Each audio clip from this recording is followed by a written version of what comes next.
Sebagai penjabat publik tentu ada yang suka pada Gubernur DKI Jakarta Anies Baswedan dan ada pula yang tidak suka alias kelompok yang sangat benci kepada Anies Baswedan. Bagi pembenci Anies ini, mantan Mendikbud ini hanya bisa memenangkan Pilkada DKI Jakarta karena mengangkat isu keagamaan. Bahkan mereka menyebut Anies sebagai bapak intoleran atau bapak politik identitas.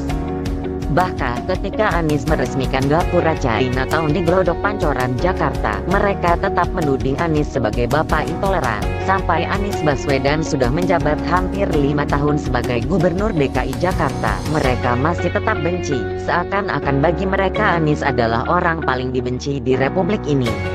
Walaupun Anies Baswedan hampir telah menuntaskan semua janji-janji kampanyenya, bagi kelompok pembenci Anies ini, Anies Baswedan tetaplah divonis sebagai gubernur gagal. Apapun yang dilakukan Anies tetaplah sebuah kesalahan.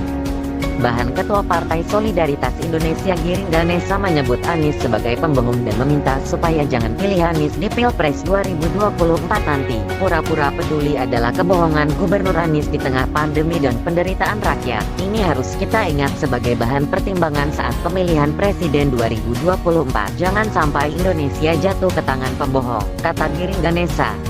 Mereka Partai Solidaritas Indonesia tidak menempatkan Anies Baswedan sebagai next Jokowi. Wakil Ketua Dewan Pembina PSI Grace Natali mengatakan pihaknya tidak menempatkan Anies Baswedan sebagai salah satu tokoh potensial. Menurut dia, hal itu sudah dilakukan dalam rembuk rakyat PSI terkait nama-nama yang berpotensi menggantikan Presiden Jokowi. Tampaknya Anies Baswedan bagi kelompok tertentu tetaplah sebagai orang paling dibenci di Republik ini hingga tahun 2024 nanti, atau bahkan lebih. Anies yang malang, Anies tersayang, ada yang suka dan ada pula yang benci. Darurat pandemi COVID-19. Pernyataan Giring Ganesa tentang kebohongan Anies Baswedan ini bukan merupakan pernyataan pribadi, tetapi merupakan sikap resmi dari partai.